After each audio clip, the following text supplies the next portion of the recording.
the National Labor Relations Board ruled that captive audience meetings are illegal last week, in a decision that, if it is not overturned by the courts, will likely be overturned by a Trump NLRB. Which side are you on? Which side are you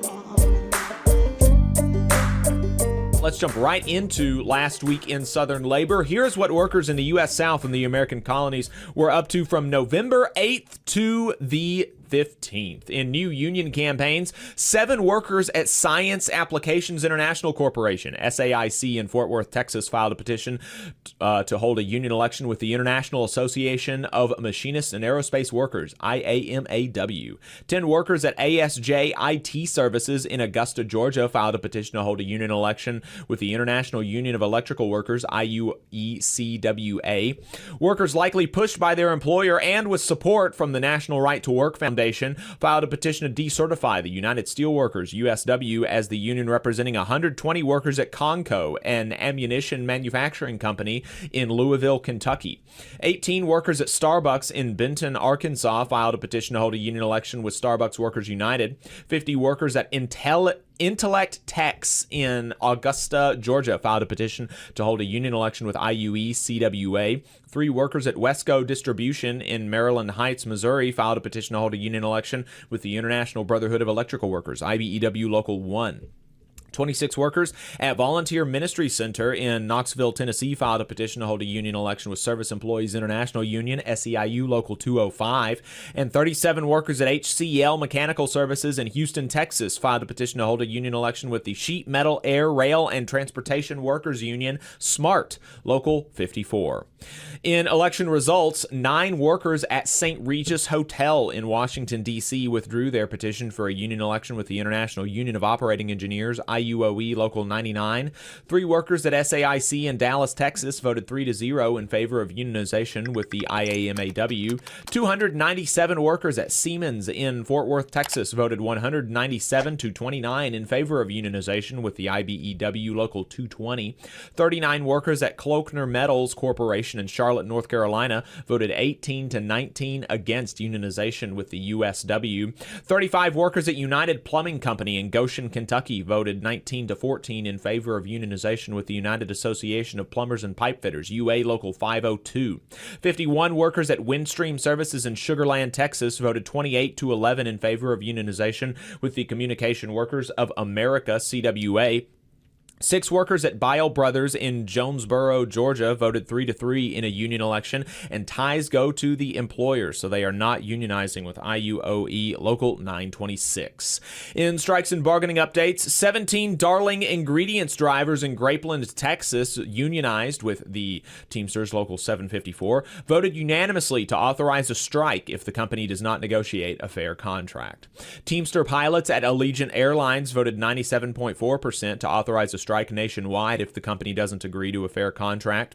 Nurses at the Atlanta VA unionized with the National Nurses United rallied outside their facility to draw attention to the budget crisis at the VA and the effects it is having on workers and patients, like short staffing, nurse retention, and low morale. The Monongalia County Commission in West Virginia announced that it does not and will not recognize the United Mine Workers of America, UMWA, as the representative of its employees, despite the fact that the employees voted to unionize with the UMWA. The Smart Transportation Department, Local 584, ratified a new 5-year agreement with the Alabama and Gulf Coast Railway, a subsidiary of Genesee and Wyoming, which spans 292 miles from Pensacola, Florida to Columbus, Mississippi. The agreement provides a 16.4% raise in pay in the first year, with further increases each year, which compounds to 33.5% over the 5-year agreement. Hey, 5 seconds, just wanted to say that this is only possible because of our donors. If you want to see more of this, then consider donating yourself at tvlr.fm/donate. Labor Notes has a report on the letter carriers' campaign to vote down the recent tentative agreement between their union and the post office.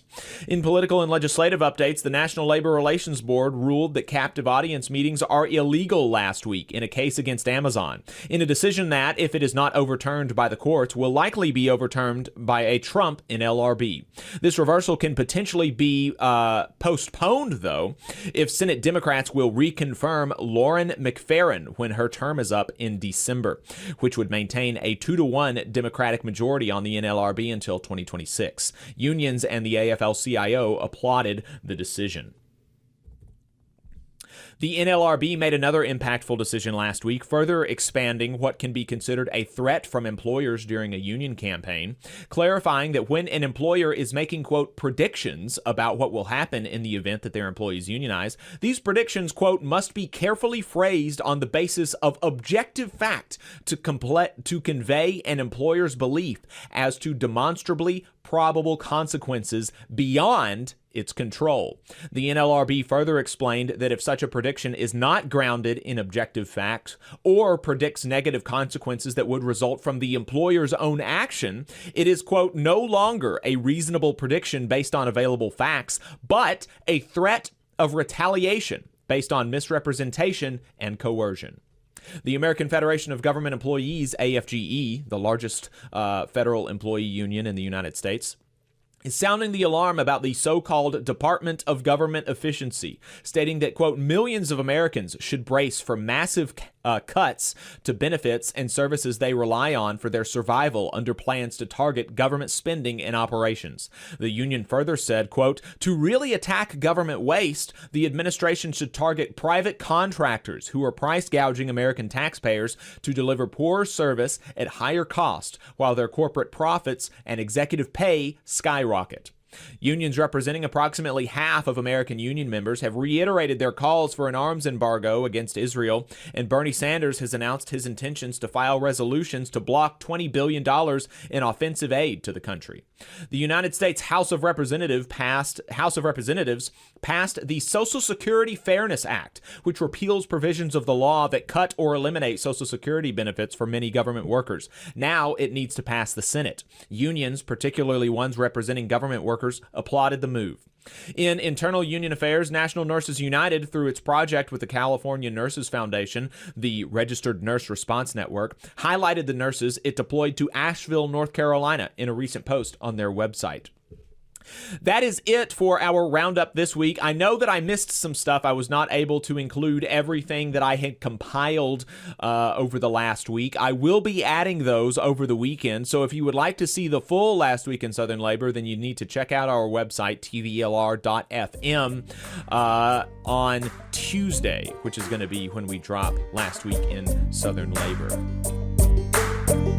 You just saw a clip from the Valley Labor Report. We are live every Saturday morning from 9:30 a.m. till 12:30 p.m. And we pride ourselves on keeping all of our content free to everybody so that we can talk to as many working folks as possible. If you support the work that we're doing, you think that it's important, you think that it's good, then consider making a monthly contribution to the project, and you can do that on our website, tvlr.fm.